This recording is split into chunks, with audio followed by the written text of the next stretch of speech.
भारत में किए जाने मनी ट्रांसफ़र पर एनआरआईज को कोई दुविधा का कारण नहीं है, उनको स्केयर की कोई आवश्यकता नहीं है। ये बात तो हमने बहुत स्पष्ट तरीके से समझ ली। लेकिन साथ साथ जो यहाँ पैसा रिसीव करता है, उनका कोई रिश्तेदार है, दोस्त है, जो भी है, उसको कुछ बातों का ख्याल रखना है। तो what to keep in mind in the case of recipients who receive the money from abroad in foreign exchange from NRIs. तो दोस्तों, इसमें सबसे पहले ख्याल रखने वाली बात तो ये है कि जो पैसा आ रहा है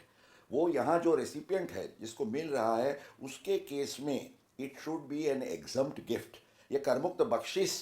के रूप से इसको एग्जम्प्ट माना जाना चाहिए। ये सबसे पहली आवश्यकता है और इसके लिए ये ज़रूरी है कि इनकम टैक्स एक्ट के सेक्शन 56 में जो क्लोज रिलेटिव स्पेसिफाइड रिलेटिव्स की डेफिनेशन है, उस डेफिनेशन के तहत आपको ये पैसा उनसे मिला है, या तो अगर कोई दोस्त या करीबी आपके और एक्विंटेंस से आपको पैसा मिलता है तो कोई ऐसे अवसर पर मिला है जैसे कि शादी पर, तो भी उसको आप एग्जम्प्ट गिन सकते हैं। तो इसको छोड़ के एक और भी बहुत महत्वपूर्ण प्रोविजन है और जिसको ध्यान में रखना है रेसिपिएंट को, वो सेक्शन 68 है। अब ये मत समझिए कि आपके हाथ में ये एग्जम्प्ट गिफ्ट है तो भी इनकम टैक्स डिपार्टमेंट आपको ज़रूर ये पूछ सकता है कि ये जो पैसा आपको मिला, हाँ जी, बैंकिंग चैनल से आया है बिल्कुल, पर ये भी तो आपको समझाना ज़रूरी है कि जिसके पास से आपको पैसा मिला है उसकी जेन्युइननेस, आइडेंटिटी और क्रेडिट वर्दीनेस।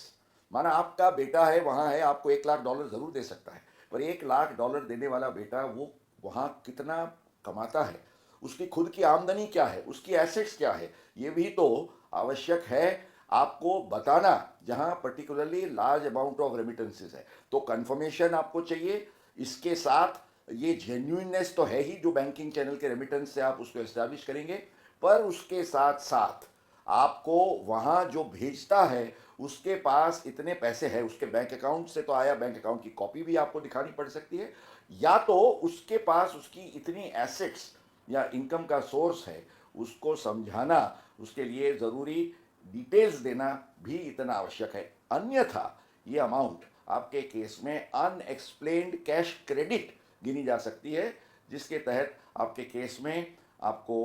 जो टैक्स है इनकम पर, अनएक्सप्लेन्ड इनकम का देना पड़ सकता है।